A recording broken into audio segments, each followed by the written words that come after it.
for success. I am success. I am ready. I am ready. I am ready. I am ready. Welcome, welcome, welcome. You're listening to the Professional Organizer Show with James Lott Jr., as we call the SOS Show. We're here to help. And that is my song. Yes, folks, I have a song. It's called I Am Ready for Success. And it is out on iTunes tomorrow. Yes, if you're listening, this is June 14th, 2017. June 15th, it's released on iTunes and Amazon Music. It's already on SoundCloud and Google Play now for the last couple of weeks. The response has been great. It's a motivational dance song. That's what I do. I do motivational, conscious dance music. That's what I do because we need that. I'm an organizer. That's what we do. We're motivational. We're conscious. Hopefully, most of us are. I'm James Lott Jr., your host, and you can follow me where all James Lott Jr.'s are sold on the internet at James Lott Jr. And of course, our page on Facebook is the Super Organizer Show.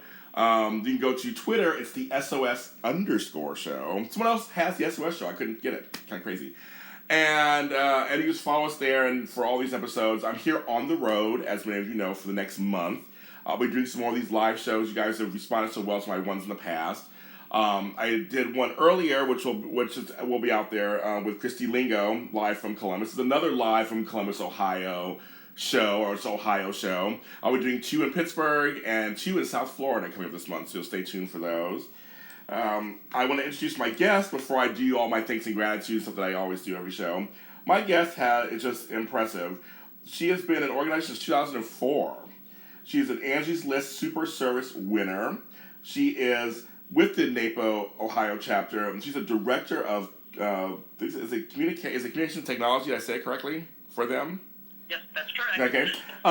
She has a company Organized by L, and organizedbyl.com, the letter L, and transitioningthroughlife.com also. And I'm just very excited to have her on the show because she works with seniors, and I want to get some tips on how to deal with that. And as all our parents are aging, people are aging.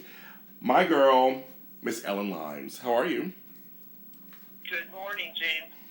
Thanks for being on the show, and it's my pleasure. And because everybody's busy, and everybody has. And you guys are working professionals. You guys are out there changing the world, organizing one client at a time. And so I appreciate the time you can have with me today. What I do first at every single show that I've ever done for the last 2.5 years, I give thanks and gratitude. I believe in giving thanks. I believe in giving gratitude out loud. I am grateful to wake up every morning and get out the bed. As you get older, it's a little harder sometimes, but I'm so glad I'm able to do it. And these are very specific to Ohio, my thanks and gratitude. To my cousins, who I love very much, one of the reasons why I'm here visiting. To the When Calls the Heart Hardy group, the Ohio Hardys. They're throwing me a fan mixer this Saturday, June 17th. I think 17th or 16th, whatever date it is, 17th. And I'll be at Der Dutchman. So I want to give a special shout out to Der Dutchman for hosting this event for us and for me. I want to give a shout out to Bob Evans, who has the best breakfast on earth. They're so good. Ellen, I wish I had Bob Evans in California. I would have the biscuits and gravy every morning. Oh my God. It is good. Girl, it's really good. In California, they know how to make good gravy. It's all, they do weird stuff. Here, it's like the good pork sausage gravy. It's like it's bad for you, but it's good for you. I love it. Skyline Chili. Farm stock. It's the okay. Skyline Chili, which a lot of people don't like Skyline Chili in California. I like the way it's made. I love it. Give me a good, this is a family show, but they call this, give me a good 3-way or 4-way, which means it's the actual chili on the pasta with cheese and onions. That's what that means. So when you ask for a 3-way or 4-way, I'm not being dirty. Everybody stop it. It's actually how you order it. But Skyline, if you're from Ohio, you know Skyline Chili. Especially Southern Ohio, you know Skyline Chili. I also want to give a shout out to Grater's Ice Cream. We finally get them. We get some flavors out in California in the frozen section, but there's nothing like just going to a Grater's Ice Cream and getting my cherry chocolate chip. Oh my God, my favorites. I love that too. I'm getting hungry all of a sudden. I want to give a special shout out to both Ohio chapters of NAPO. There's North Coast and then this Ohio chapter, which Ellen's a part of. So I want to say thank you to all you guys for your response and help with putting this live show together. So there we go. Miss Ellen, so how are you today? What's going on today? I'm just doing a lot of office work today and pulling all my strings together in my own life, because we're human too, we're great with our customers, and sometimes we need to tweak ourselves a little bit, but anyway. Here's something, I'm glad you said that, because I don't want people to think that we think we're perfect, and that our lives are wonderful, that we don't have nothing, that we're also working ourselves, aren't we, at the same time? Right. We are constantly. Oh, go ahead. We're constantly revisiting our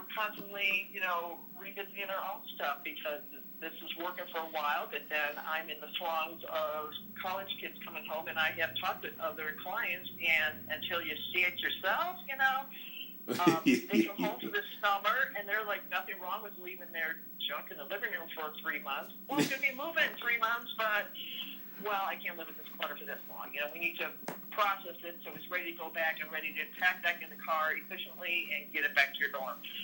So. You said something that I just said on my last podcast with our colleague Christy Lingo. I told her because she has 2 small children. Because I'm a father and grandfather. My first grandson, just graduated high school last week. So congratulations to Zayden. I was telling people. The process of organization is evolutionary. It happens. It's just things happen as the kids grow up.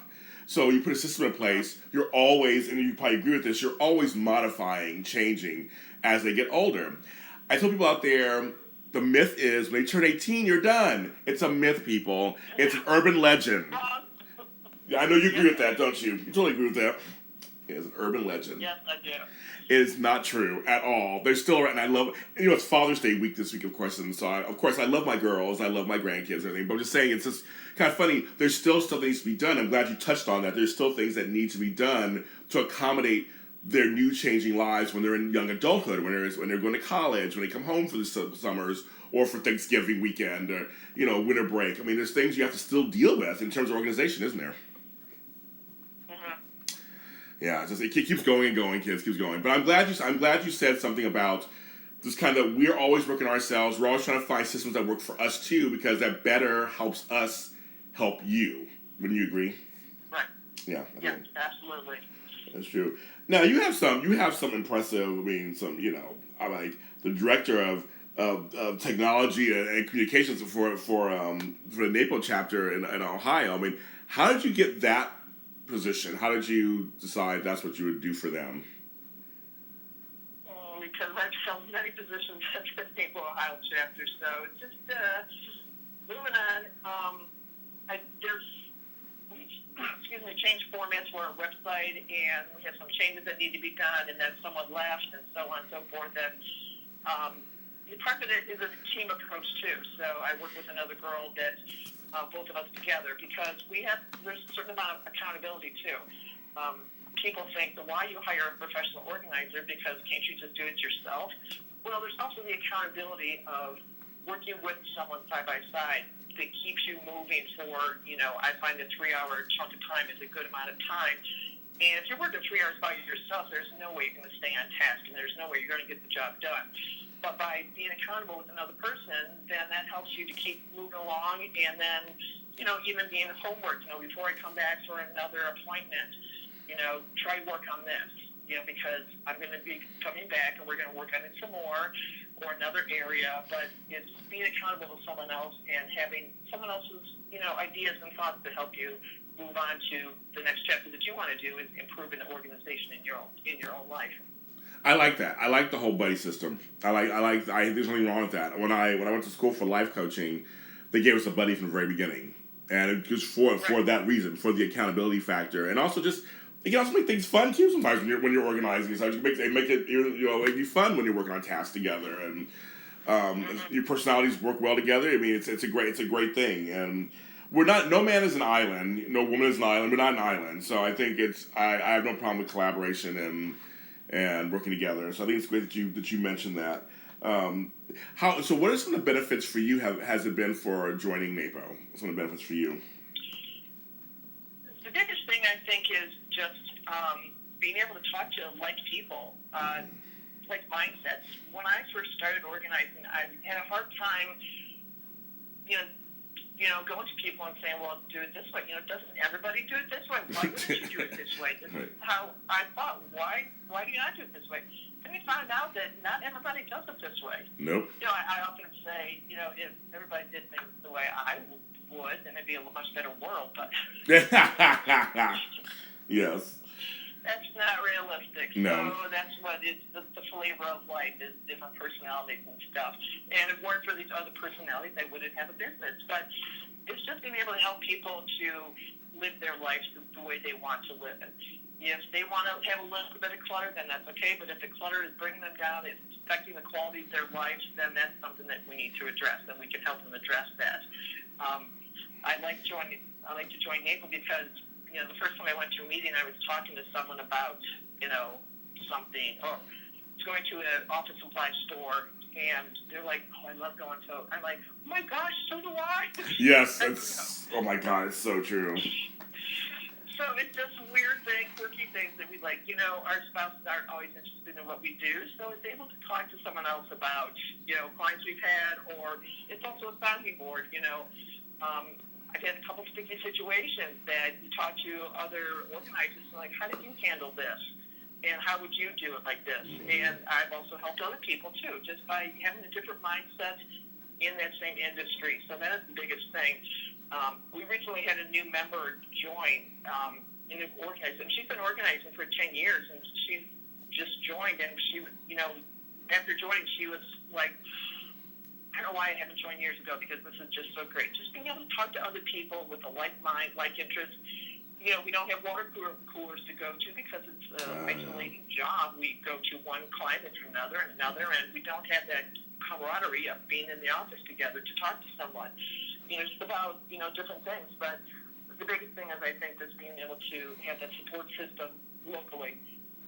It's also nice going to national conferences, because then you meet other organizers that are across the country, and you can talk to them about things that you might not be able to talk to someone in your direct markets.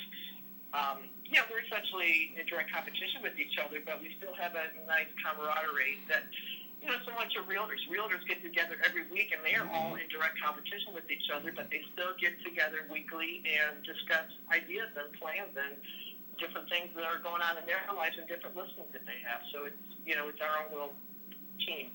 I like that. I agree with you. I didn't join NAPO right away either. It took me a while. I've been in business since 2009, but I didn't join until maybe 3 or 4 years in. I was going back and forth. I like being parts of groups because, again, for support system, and there's a name behind it also. It's a really big name. I like to be part of something that's a big name, too, that's positive. And then once I finally joined, I was like, oh, yeah, I'm glad I joined it. And it's funny, when I went to my first conference, I tell people all the time, I got high.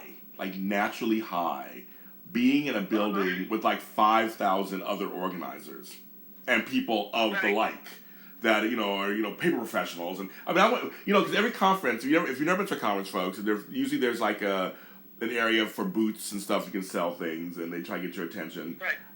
This booth, I've been to many conferences. I used to run conferences. I had never been so excited in my life to go to a trade show part of this, because you're talking organizing. You're talking organizing products. I was high the whole time. Plus, I was the only, one of 5 men that was there, first of all. And I'm, super tall. They got deep voice. Yeah, exactly. It's kind of, people are like, I remember you. I'm like, how can you not remember me? I'm like, there's only, 1 of 5 of me running around. And I'm loud. But no, it's so, I agree with you, just to be with like-minded people who get that you get giddy when you hear about a new hook or something that you can use in a closet. I mean, it's very unique to us. I mean, and I used to admire people, because I'm a little older. I'm close to 50. I remember, I hear a train in the background. You guys, this is live, so I hear a train in the background, so it's kind of like, I'm leaving this is how it is, you guys, because it's live stuff.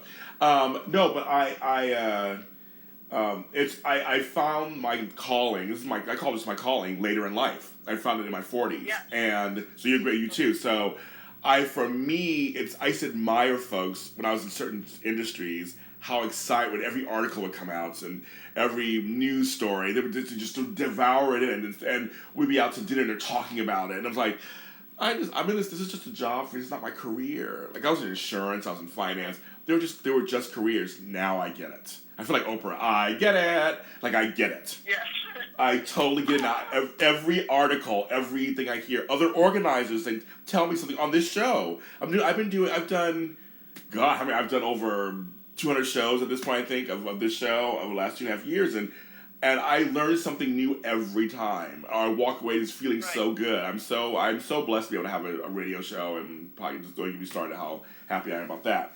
But I like that you said that. It's just the camaraderie, because you've been doing this since 2004.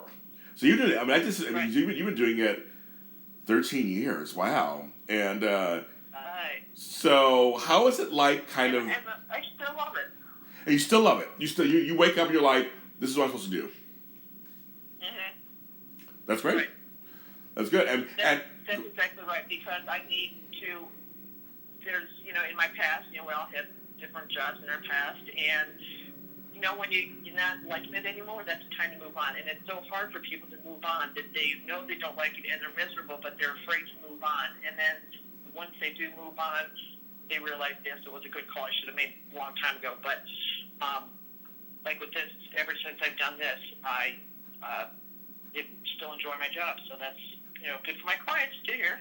Oh my God, that's just so true. If you're not happy with your job, yes, because what we do is very personal, very interpersonal. We are we are invited into their spaces, and that is a mental space and physical space, and we are touching items that are theirs. I tell all the time, I don't take any of that lightly. I always tell now I'm not really organizing anymore. I'm more of the media stuff now with TV and radio. But when I was doing the organizing, I always told my clients, I respect your space, I respect your stuff. Just know that as I go into that, because I think it's very important, because we have to. We're in their business. It's kind of. I say the same thing. I tell my clients I offer complete confidentiality, because I'll be seeing personal financial data. Yeah. There's also the other things that stuff. Come across. Yeah, stuff. We're adults. Stuff. We find things. Yeah, and so it's like there's no names. I might take pictures of things, for like a before or after stuff. I say there's no names or faces attached to this picture. Right. Get out of the frame. I see you. Go to move. So it's just something that I want to assure them that I offer complete confidentiality, and I'm not sharing stuff. I work with people in my church, and nobody knows who else I've worked with. So unless someone else tells someone, then that's the way it goes. But I don't tell who I've been to, which house or whatnot. But it's funny you say that, because when I first started, it was very heavy word of mouth, and so it was. And I had people who at church or at this organization, they would say, I have an organizer for you. So I would work with multiple people from the same place. And again, like you, I wouldn't tell people like, oh my God, I was at Homegirl's house yesterday. And I would never say that. Unless they said to each other, yes, James organizing me too. Then it'd be the whole, then I may acknowledge that I work with both of you guys. But I was saying like you, I'm trustworthy, and I always say non-judgmental was in all my signage. I'm non-judgmental. I'm here to help you.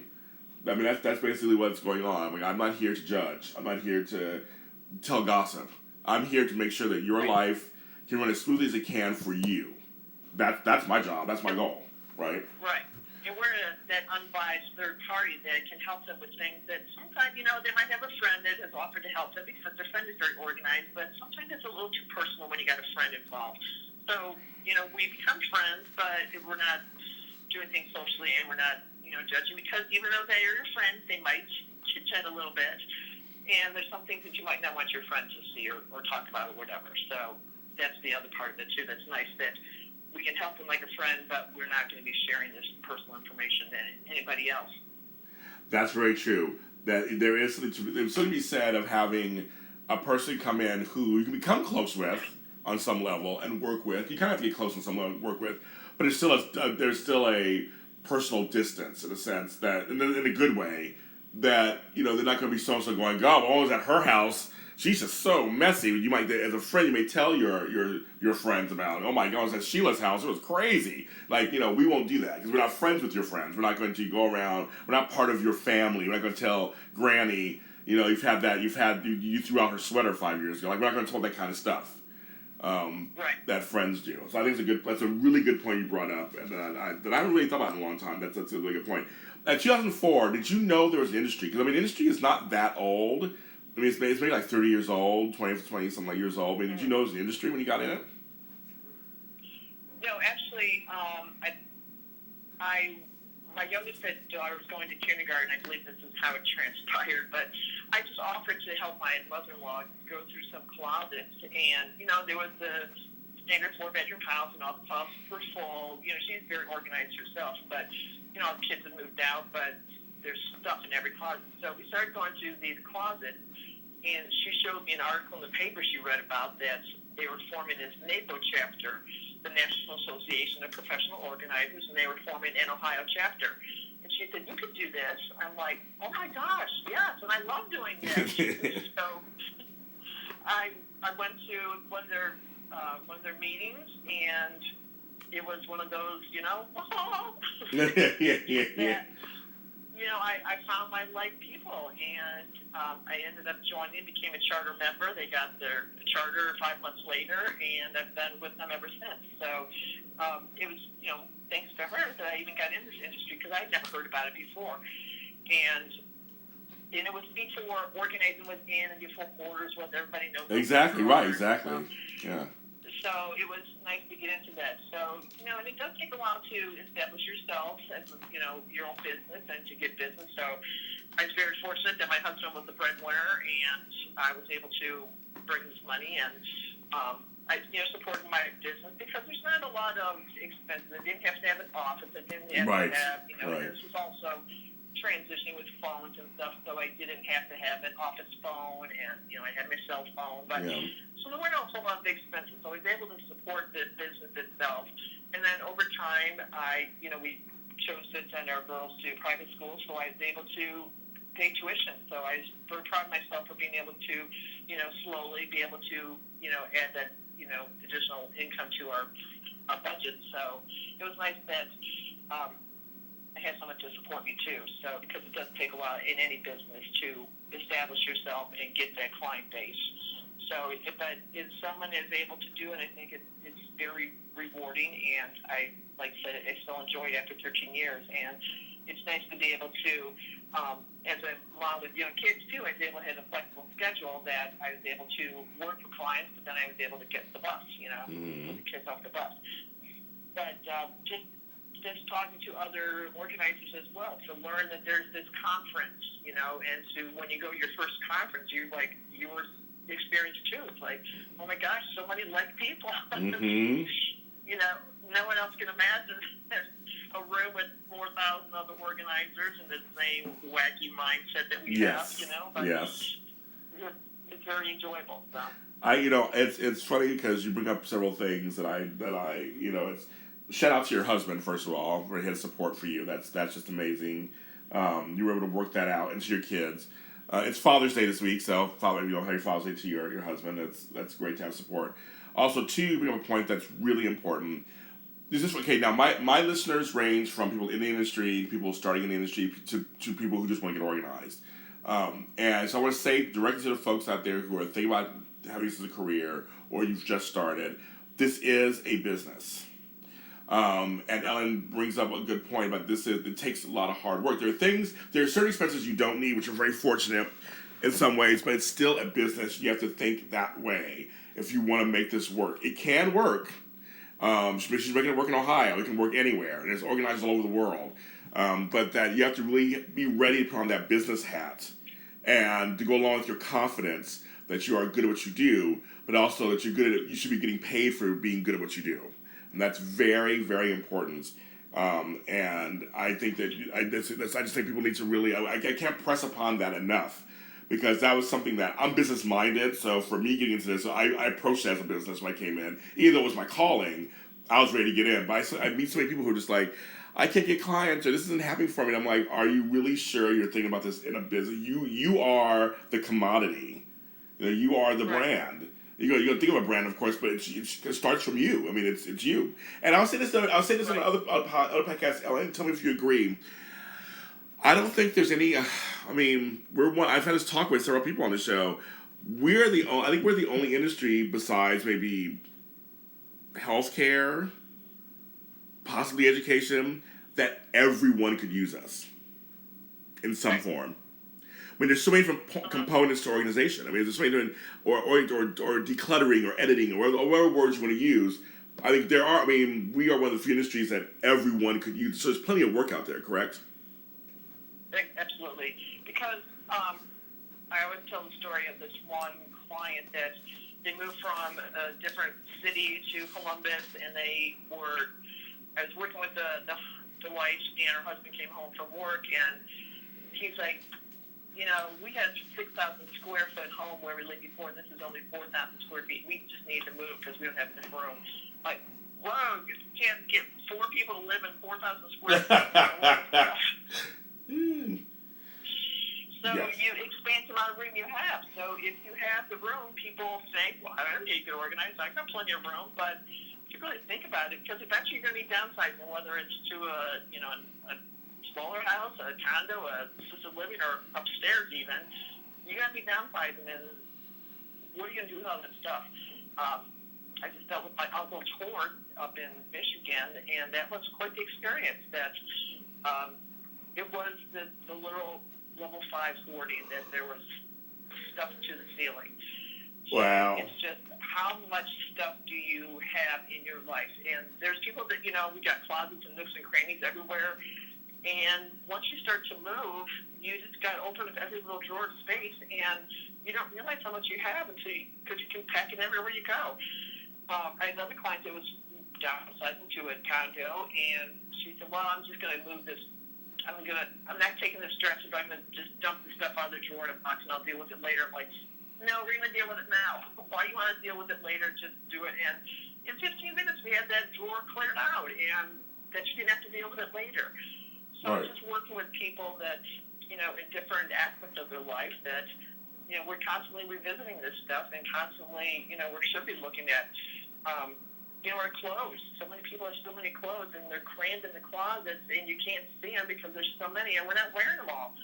Because statistically, we wear the same 20% clothes in our closet. And if you think about it, I'm sure you do too, James. I know you're right. You're correct. You look good in it, you feel good, and you like it, and that's what you go to all the time. There's a few pieces here and there that'll intermix, but for the most part, there's a good portion of clothes in our closet we don't wear. For me, because I'm a larger person, so yeah, I find what fits at the time. Oh, that fits really good. I'll keep wearing that. Yeah. Yeah. So I totally understand that, and I've been trying to teach some of my I do a lot more. I do these radio shows and I do TV, but I also do a lot more trainings. And I was trying to teach people how to rotate their clothes. Like, you gotta learn how to rotate. You gotta rotate their clothes, and because literally you will grab the same, like you said, 20% of your clothes, same 5 certain pieces all the time. Right. Just go to, which is fine. If they're comfortable, that's great. But then you have all these clothes, so you have space that you never wear and look almost brand new. Right. I mean, it's just that makes it. And you know another way too. In LA, it's different because we have a variety of spaces out there. Some from really big to really small. Where you go to New York City, it's mostly all small space. Everything is L-shaped, runway apartments. They build up. There's no outs. But here in the Midwest, especially in Columbus, some of my cousins have huge houses with these huge basements to match. And you go and go, right. Wow, the basement's full. The whole point of you have a basement is for you to hang out in there. Now you can hang out in there because all your stuff's in there. Like, right. And like you said, you can't make 10,000 square feet feel good for or 5,000 square feet. Like you can't make that work. I would die to have that where I live in LA. But for folks, it's so true what you're saying. People will fill because they have a lot of space. That's probably a common thing, a theme out here, especially in the Midwest. I'm sure. Mm-hmm. I'm sure. Right. If you got space, you're going to fill it up. So that's the way it is. Now, talking about senior, I want to transition this into the senior care, and because you're a certified senior move manager, and what I work with a lot of, I can show you a little background, folks. You may not know this or not. Back in my youth, I was a nurse, and my specialty was geriatric nursing. So I worked with old folks, and it served me well 30 years later, because my first 70% of my clients here in LA when I started organizing were all people over the age of 60. Change of life, retirement, widowhood, just, I mean, you name it, whatever. You name it. I was doing that. So, and that became my thing. I love working with older people, actually. There's challenges that come with it, too, but I love working with it. And so you do, and I want to talk about that a little bit. I kind of want to talk about how you're an older person, you accumulate so much stuff, and you've probably never thrown anything out. So, I mean, I'm sure you come across... You didn't need to. You didn't need to, right? Like, there you go, right? And so I mean, like, how did you kind of move into this field? Because there's so many different niches inside of organizing. How did you come to go to, like, senior care? Actually, it was two other organizers in our NAPO chapter that, came to me and said, what do you think about doing this senior little niche? We'll still have our own businesses, but we'll have developed this senior market. So, because the thing is we're such transient people now that many people don't live in the town that they grew up in, which means their parents are across country or even, 3 hours away. It's not convenient to, take care of them. And we know that care is needed as they age. Mm-hmm. And, the kids move out somehow where they were, had 4 kids in the house, suddenly those closet spaces and whatnot are filled with other stuff. And sometimes it's still the kids' stuff. Oh, say yes. Yes, I'm glad you said that. And the kids, and we're all so busy now, and we all, with women working more now, and so we're all busy in that way that the wife can't go back to help the parents to deal with, aging parents, whether it's health issues or helping them move or whatever. We're not in town anymore. Or even if we are in town, we, had a client that was, they had an only child. It was his son, and he and his wife were both working, and they just didn't have the time to help them to move. So the couple moved, and then they left the other house to deal with later. Well, over time, we don't need to. Why are you paying for a house that we're not living in? Right. So we help them process the house so they can be able to sell the house and get rid of their stuff. So it kind of helps them, too, to realize, well, I've been living without this stuff for a year. Maybe I can't get rid of it. But there's so many memories and things with the things of, whether it's the house itself or things you're going through. It's difficult for parents to do that, as well as, individuals, just to part with things that evoke such memories over time. What are some of the challenges you come across that are common challenges you come across when dealing with seniors in terms of downsizing, decluttering, editing kind of stuff? The big thing I think is those memories and stuff. We've had, my adage is to say that, okay, when the kids are 30, their stuff should be out of the home. So when I work with someone that has younger kids, I said, think about this. They might be in high school. They're graduating from high school. What do you do with all this stuff? They're going to college next year, and this bedroom becomes a time warp. This is how it was. They left, and this is how it is. Then they graduate, and then they got another job in another city, and their bedroom is still like it was. So I kind of tell the difficulty is having these people realize that their kids are not coming back, and the kids don't want that stuff anymore. And do you want it? The kids don't want it. But then they'll say, well, I want them to go through it. Like, well, there's certain things like these notebooks and spiral folders and such from high school. Chances are they're not going to want that. Right. But the difficulty is having them to realize that the kids are not coming back and they can't move on without that stuff. You want to pay a mover to move your kids' stuff that don't really want anymore. So it's just going through the thing. Some people, it's almost like an AA thing, and you've got to realize that you do want to downsize before you can downsize. But a lot of people, the couple, one may want to move and the other one may be a little more hesitant. So it's difficult when you're merging two different personalities. When both the couples want, both of the couple want to move, then that helps because then they realize, okay, we can't take all this stuff. So it's just really going through and processing the things. Family is not necessarily the best person for that either because they're not willing to take the time for someone to share the memories of this. Like, oh, I remember when we did this or this or that, So certain things will evoke more memories. I often tell people to, you can still hold on to the memories without holding on to the physical stuff of that memory. it goes like to the wedding dress too. You got married in 1957. Yeah. None of your kids want to dress. Right.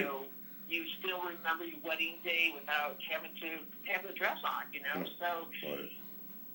Yeah, I know. all those different memories that you have, or having lost a parent too. Many people have difficulty with that because they're downsizing themselves, and then they still have stuff of their parents.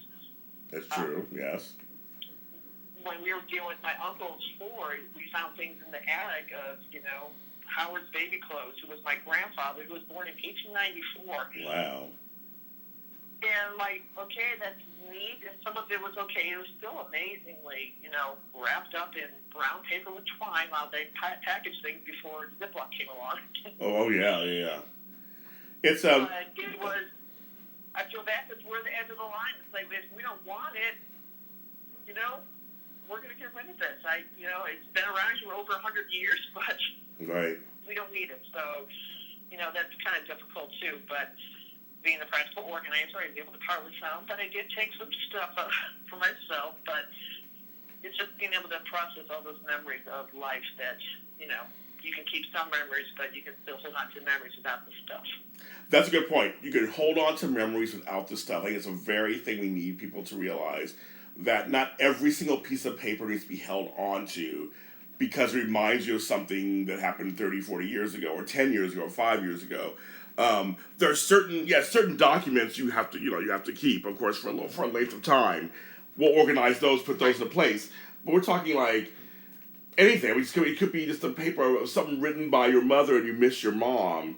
I have to. Okay, so folks out there know this too. I'm very open with my audience. I lost my brother 8 months ago, and I'm finding stuff now. My own organization, I'm going through things of his, and it's a real testament to myself because, and to tell you folks, we practice what we preach. We're not just talking to you like we're high and mighty and do what we say. That's it. We like Ellen said, we're also working on ourselves too, and I'm going through, Ellen, I'm going through it right now. I could use you. I could have you. I could fly out to LA. I could use you. I'm going through it. I'm like, but he wrote this card to me. Like it's not. It's. We're there. It's not anything. It's like, oh my God. I'm having, because I'm crying because I miss him every day and I'm not over him yet. Obviously, it's still so new. Right. It was a heart attack. It was sudden death. And so I'm going through that right now, and I'm able to throw some stuff out. But it's like there's some things I fully admit I have that as an organizer I know I probably don't need to keep. But I'll get there. But it's a grieving process. I know there's something slightly. I gotta figure that out for myself, of course.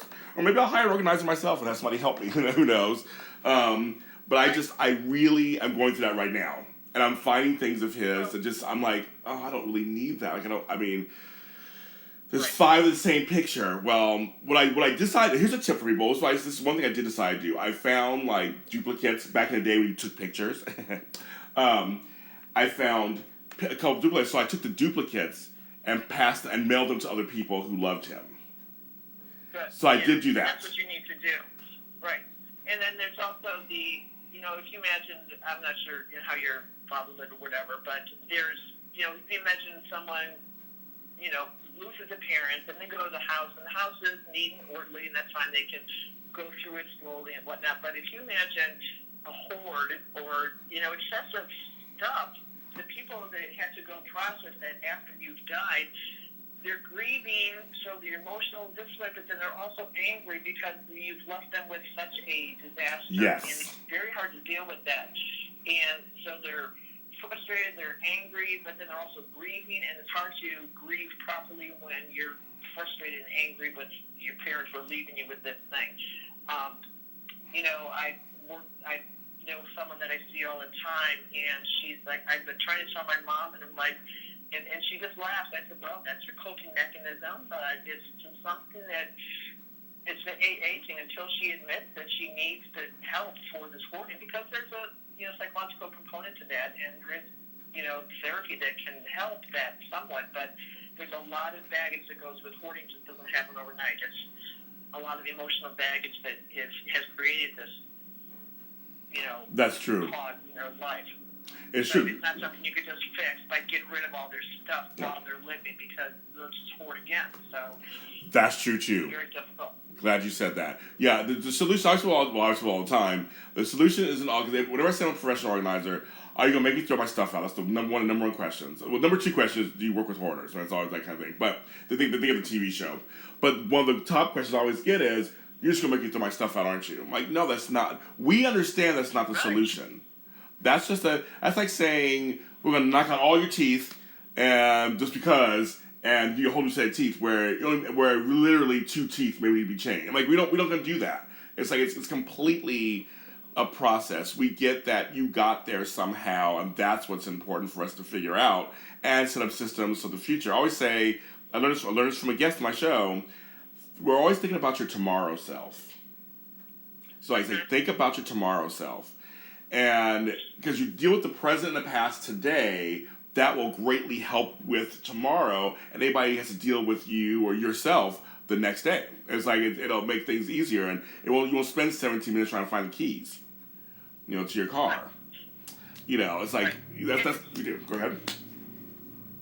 I like the same thing as I tell I get that same thing too. You're going to get rid of all my stuff. I'm like, no, we just want it to be stored properly and easily accessible. Yes. So if you I had a client once that held onto her dad's golf clubs, and it's an old golf bag, and then her basement had gotten damp, and they didn't have a dehumidifier, so it got all mildew on it, and it's like, how are you really treasuring this now, and it's so gross with this mildew, and that's not good for your own health.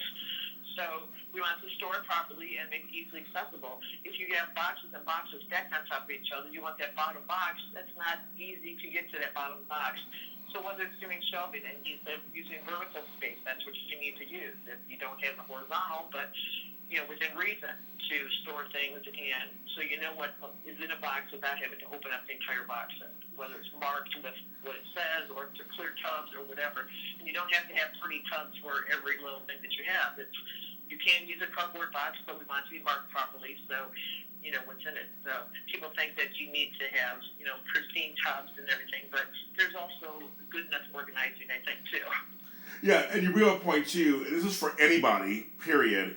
There are health concerns in terms of being disorganized, unorganized, cluttered, hoard, whatever. There's concerns, especially when you're older, when your immune system is, in most cases, much more compromised when you're younger. I'm not saying you can't have immune systems that are bad when you're younger, but just as you're older, you're dealing with a whole different set of issues. That's a point I want to make for something too. Is like, any piece of mold, the mold spores, mildew, it's not good for your health. It's good for anybody's health. When you're older, especially, it's really not good. And having boxes stacked on each other, they can fall over and you're knocked out. I mean, like, there's just so many different things that are specific to age that can really be detrimental. So to have systems in place and things in an easy, accessible fashion would benefit someone older greatly, correct? Right, absolutely. Because that's the thing is, our reach isn't as high. We don't want to be stepping on ladders. I had a client that we're working on her garage, and she wanted to put cases of pop or, packs of pop up on the shelf. And I'm like, I didn't want you reaching up that high because those are heavy, and then you miss your footing, and I don't want you to get on a ladder because then you need 2 hands to hold this 12-pack of pop. We're going to find a new place for this pop that's less of a reach for you, that you don't have to worry about falling or, having the product fall on your head. Right. Oh my God. Now, with aging, and we both know, you and I both know, it's like, I want to just really touch upon this a little bit. I'm not saying that folks at 20 and 25 can't be stubborn or set in their ways, but there's a natural, even myself, a natural thing where as you get older, you think you know more, and you've been around a long time, and you've lived a lot of life. Right. And I'm trying to be very delicate about this, of course, the way I phrase it. But it's just that you're set in your way. Just another way to put it, you're set in your ways. How do you, personally as an organizer, how do you break through that with your aging clients? It's just that, you offer them ideas, and you kind of, I don't come and say, let's do this. So, like, what do you want to work on today? Because I might think that we talked about working on this, but they decide, no, I want to work on this. So it's like, what do you want to work on, and what's the problem with it? So we kind of talk through the whole situation, like, why am I here? Why did you call me? This is because you want to get in your closet or whatever.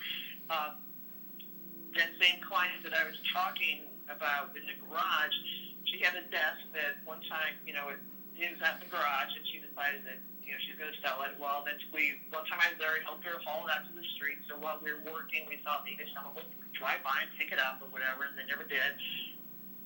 So then she, brought it back in the house so she can sell it or whatnot. And then, every time I'm there, we still got some steps in the garage. Well, then suddenly she emailed me and said, I can't wait to show you my idea for this desk. Wow. So I go back and we're in the garage, and she's like, what if we take the legs off this desk and put it over here and put this here, and I was like, well, the only thing is I'm thinking I would like to leave the legs on the desk so you can sweep underneath it, because in organizing, I like to have something like at least 8 to 12 inches off the ground so you can sweep under it or whatnot, right. In the garage.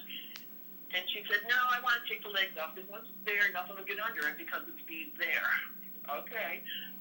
So we took the legs off, scooched it, moved some things around, and it really worked out well. And so she goes, do you like my idea? I said, yes, I did. It was okay to take the legs off. Wow. See? So it's, sharing the ideas and then that allowed us that space to put the 12 packs of pop on the edge of the desk. If there was more room, once we took the legs off, and it was at a good height, and she had a little outdoor freezer, and that was able to sit on that. So she kind of worked through it in her mind and worked with me together to get, because she was older, that she couldn't move it herself. She couldn't take the legs off. She couldn't move the, whatever. So just working together with our ideas, it, just helps to share what they're thinking, because not everybody thinks the same way. So I have another client that she's like, oh, that's such a good idea. And I said, well, thanks, but she's got a different way of looking at things. Yeah. And, if you put this here over here, it allows room for this.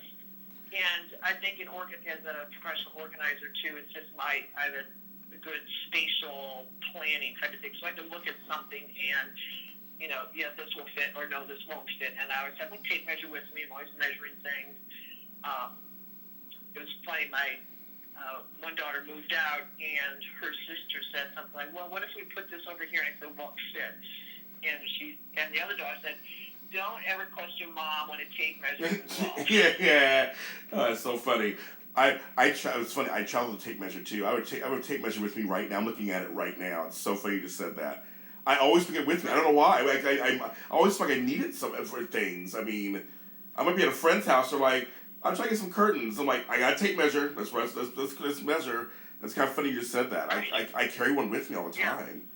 Oh my God. I had one in my purse, and I got my daughter one when she moved out. That is so funny to say. I seriously, okay, folks, now I'll pick a picture of this tape measure. I'm going to post it on the social media page. You'll see I have a nice sturdy one too. It's yellow, and I love it. So I'm looking at it right now. It's kind of funny you said that. So with that, you I like the fact you're saying that even you, because we do as workers, we do learn stuff through collaboration with our clients. Again, we don't always know every single thing in the world, or things that work for us may not work for you. We do learn stuff, and you just gave a great example about that with the legs. And she's there. Ellen's there to work with you. So if you want the legs on, this is what I tell all the time. I give advice. I give you what I think might work, but it's ultimately up to you. And if you want me to take the legs off, the legs are coming off. We're gonna work it out. I'm gonna do what you need me to do, and I will show you if it can work or not. And if it doesn't work, then you'll see it for yourself. At least it's your house. It's part of your process, also, right? Mm-hmm. Right. And that back to that expansive amount of room we have. Many people, lost a spouse or whatever, or they're living in a, they're single and they're living in a 2-bedroom condo, but that walk-in closet is full. I said, this closet is really designed for 2 people, so. Oh, right. Something that you need to think about. Another client, her husband died years ago, and they each had their own walk-in closet, and of course after he died, she moved into his, and she's got 2 walk-in closets that are jammed. She can't open the door. So just going through that, we got rid of so many clothes that she's not wearing, plus moving things around more efficiently. And then, this was like phase 2, and then we went back and did the other closet, and then we discovered, okay, we got this sweater bin, maybe this might be more sturdy than the other one you have in the other closet. So then when I came back again for another project, she had already moved it, because I thought, well, we'll move this now, and we'll look at the closets again, and she had already done it. So it's just getting her motivated to move on, and then I come back, and she's got, this is for you to take. Donate this, take this, and it's a huge pile of linens and stuff. She's, 70 years old, living in this huge house by herself, and she's thinking about that future self you talked about, that I'm going to have to be moving soon, maybe in 5 years or so. But Yeah. Let's get rid of it now instead of waiting. That's very cool. So, we never know. And I do want to say also, because I've also, some of my best, most open clients have been older people too. I don't want to harp on older people. Like, they're old or crotchety. Not necessary. I've had some clients who are, I have a client, I'll give her a shout out, and I won't say her name, but she knows who she is. She is the bomb. She's in her 80s, and she is so excited to get rid of stuff. She's so excited to find new ways. She calls it a puzzle. It's like being in this puzzle with you. I get to figure out how to put this here, put that there, and she's so much happier than when I first. Because I only do actual maybe 3 or 4 clients for real now. It's kind of a semi-regular basis because I do a lot of TV and I'm doing more media now and organizing. But I like my hands to get my hands. I like being in the trenches sometimes, just doing the actual organizing myself. Sure. Stay close to what I came. I've been doing this business 10 years, so I came into it.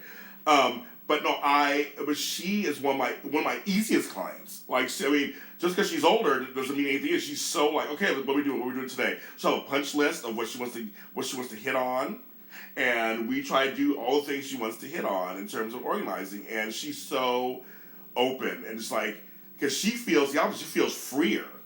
Her husband is gone. Her kids have moved out. Her grandkids are not at the house. Like, she feels like it's her turn. So I've had that too. So I want to make sure I have that clear.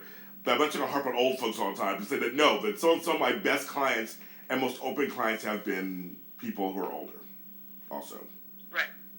And then they understand the benefits of it, I think, after having lived it, maybe this has been too much clutter, but now it's like freeing. I just had someone contact me recently that they've been in their house for 22 years, and it's just so stressful to live in this environment. We got to do something. It's just awful. So people that have these mounds of paper or whatever, they think, oh, this is fine. I know where everything is, but do you really, and is it really a good quality of life that you have there? So I had a client the other day call me and tell me, I haven't worked with her in a couple of years, but she called me. She's like, James, I just want to tell you, first, hi, how are you? Okay, great. And she's like, I just want to tell you, I finally got into that room that we talked about back when you were organizing me every week. I got rid of 3 bags of DVDs and VHS tapes. Right. Yeah. And I asked her, because you just touched upon something. I asked her, well, what made you just do that all of a sudden? And she's like, I got divorced. Yeah. And I felt motivated. I felt like I won't use the language she used. It was a family show. Yeah. But you can imagine what she said to me about what it was mostly his clutter. And that she was always in a limited space because of him. And so now she's like, he's gone. He's out of the picture now. So now I can actually make this house the way I want it. And she said, I was like, I saw those godforsaken, I'll say that, tapes in the sitting around in the dining room. I want to get rid of them. They're sitting there. I don't have VCR anymore. Like, what am I doing with this stuff? And she donated the 3 bags to a place called Savers out in South Bay, which they take. If you take here's a tip for you guys out in the South Bay area in LA. You can take all this stuff to a place called Savers in Lomita, I believe is where it is, and they'll give you like 20 or 30% off coupons to shop in their store if you want to get stuff at their store. But it's all donation. You can give it to them. It's just you can get rid of it. And I tell people all the time, it's not an invitation to go buy more stuff, so to speak. I don't like that. You don't take the coupon if you don't want to. But if you're looking for something specific, like organizing products, then we have something there you can use. And it's 20 to 30% off. It may be a desk or a table or a shelf that you can use in your house. I say, I support that idea of finding an organizing product there that can help you. So it's a little side thing. That was kind of like, it was great. But she called me. I was like, yeah, I'm so proud of you. Isn't that great when a client will call you, tell you something that they've worked on as a result of your work with them? Isn't that great? Right, and that's what you were talking earlier about, this is a business. This is a real business that you are impacting people's lives. You're changing people's lives, and that's where you have to think of it as a professional organizer. If you want to do this is a professional job, and you are changing people's lives. So if you want to be a successful organizer, that's that mindset you have to have, and accept the fact that you are, changing people's lives, and it deserves a decent hourly rate for that. Yes, I'm glad you just said that. People, I will say this one more time. Do not undervalue yourself. Do not devalue yourself. Do not, be confident in your ability. Being confident, it's a job. And people, and don't, and this is my advice, and Ellen, you could agree or disagree with me, I don't know, but I tell you all the time, you set a price, you stick to it. You see how it goes for a while. If you're not getting any bites whatsoever, then I would revisit. I mean, are you really pricing too high for your service? There might be some issues, because learning how to price it takes a little finessing. But if you literally are a reasonable price, people will pay it. People will come to you. If you value your service, they will value your service too. And I think it starts with you. It starts with how you come across. If people will take you seriously or not. I just want to stress that. Because we have new organizers out there, and I love all of you. I want you guys to make it. And so, but I see some of the comments on some of these Facebook groups, and I was at $40 an hour, but now I'm at 20 because I'm like, you can't do that because it makes people not value or take you seriously. Right. And there's people that will pay that, or will pay that little fee. But then there's also people that will pay the higher fee. The same way there is people that will shop at not the main stores, but Walmart versus Saks Fifth Avenue. There's people that pay the extremes. So yes. It's just finding that person that's going to pay that, which is sometimes difficult, but that's what business is. Keep trying to find your niche, and it's working through it. And nobody started business and was successful in 3 months. It takes time, and you got to be able to put your get your time in the trenches to get that going. And if you're able to do that, then that can be very successful. But so true. Different models within your business. I'm glad you said it, because it takes time. It also takes finessing. It takes just hard work. No one's going to hand you money. That's just I mean, trust me. I wish money grew on trees. I wish it was great. I wish money just come through the door. I wish it was all, but it doesn't happen that way. And anything worth having does take work, and you have to stay. And again, being part of NAPO, or if you're not even part of NAPO, just being part of a group or a strong support, could be your family, strong support system to help you through that process will help you greatly stick with it, because it does. I didn't make a profit until, like a serious profit, until maybe 2 years in. Like, made an actual. I mean, I broke even. At one point, I broke even, and I was getting there. But I could actually say where I could actually do it full time. It took 2 years for me, and then I was going to do it full time. Yeah, and you can make it as big as you want. If you want to hire people and hire them, then it goes bigger and bigger. That's how other businesses became big. Had someone started it someplace, the way that went. So that's where you have to believe in yourself and decide that where you want. If you want to hire people, then there's work involved in that as well. Yes. So there's the thing of working in the business versus on the business, and how many hours a week you do. Yes, that's so true. You got to decide all of that. And again, everything is valuable. It's all up to you. You have to really look at this as, what is it you want? Because again, I feel like it's a calling for most of us, or many of us. And so there's an opportunity there to create the life that you want.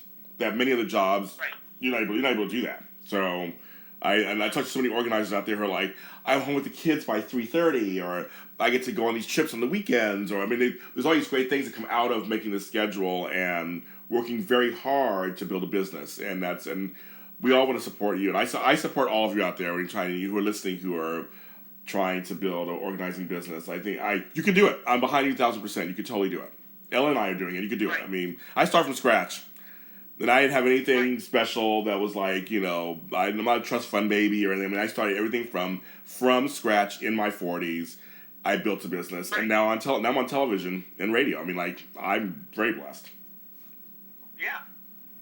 And I'm talking to Ellen Limes. I'm talking to Ellen Limes. Hello. I'm like, I'm really blessed today. You know, folks. Mm-hmm. I am. Miss Ellen Limes is great. I can talk to you forever, but our time is up. Isn't that crazy? Our time is up. Oh, It's been an hour. It's been an hour. wow. See, it goes by fast. So nice talking to you, James. Well, Ellen, you're going to have to come back on my show again. You know, so we'll work something out, maybe later this summer. We'll do a regular episode. You'll call in, and we'll pick a topic, and we'll talk more. But she's in the so what city are you in exactly? Columbus. So you are in Columbus. So she's in Greater Columbus. So I mean, it means if you're in Dublin or over here or there, you can hire her. She is out there. Organizedbyl.com. Are you on social media? No, I'm not. Oh, it's interesting. Okay, so you're not on Twitter or Facebook? No, I just feel that I got my websites, I got my Okay. presence out there, and I'm an older generation, I guess. That some people do that, some people don't. So Yeah. a lot of my client base, they get me from their landline. I love it. It's working for you. Obviously, you have a business, so you're doing fine. So you're doing. I'm just curious. So she's organized. So go to organizedbyl.com or contact me, and I will. If you need to get in touch with her, I know her numbers and stuff. I can get in touch with her. Get my numbers. So I will tell your number. I have your number. I'm like I will tell them. Well, I'll talk to you first, of course. If I have to vet them for you. No, but if you want to get in contact with her and you're just curious, you can always contact me, and I will. Any organizers I have on my show, you can contact me because I support my brethren. You guys are my people, so I support you guys. I support you, Ellen, and all that you do. Well, thanks so much, James. Thank you for being on the show, and have a great rest of your week, and we will talk soon. Great, thanks for talking. See ya. Thank you. That is Ellen Limes. And she is where she has her business Organized by L in Columbus, here in Columbus. And she's just as you can tell, a great person. And she's for hire. And if you're older, especially, or you have a parent or an aging auntie or uncle, I say contact her, and she probably will help you. If not, she'll put you in the right direction on what to do. This is my live in Columbus, my second live in Columbus special in Columbus, Ohio. It is a great place to come visit. The Short North, I like going to Short North and having dinner, and it's like a fun little arts area over there. University is here. I like Ohio in general. I like coming to Ohio. Ohio's a great place. I have a lot of memories here. Over the years. And I smile whenever I get a chance to come here. And I want to thank all of you guys for listening to the show. We talk about NAPO. It's the National Association of Professional Organizers. You can go to napo.net. I hope I said that correct. I think it's .net for sure. I usually have it written down. Or go to their Facebook page.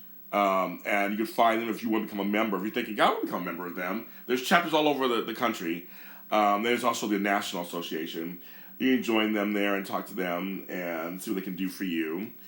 Also, I'm part of the Professional Organizers Think Tank. They're on Facebook also. Lisa Kelly Woodruff runs that, and I love that group, and she's just the best. And she's going to be coming back on the show again. She's been on the show like 3 or 4 times already. She'll be back again on the show. I suggest find a support group, whether it's family, friends, AIDS organizations, to help you get through this and keep you sane as you help others. Laurie, when you come from center and you're doing good for yourself, then you're the best you can help other people. And you can follow us on Facebook, and that is at the SOS Show. Also on Twitter, the SOS_ show, because someone took SOS Show and won't give it to me. And of course, I was playing for you guys earlier my song, which will be out tomorrow in wide release. There we go. I am ready. So in wide release on iTunes and Amazon.com, it's called I Am Ready. Just type in James Lott Jr. on Amazon. Type in James Lott Jr. on SoundCloud. Type in James Lott Jr. on Google Play. And then on iTunes, you'll find my stuff there, of course. You guys are the best. And I love this city. I love being here. And I will talk to you next time.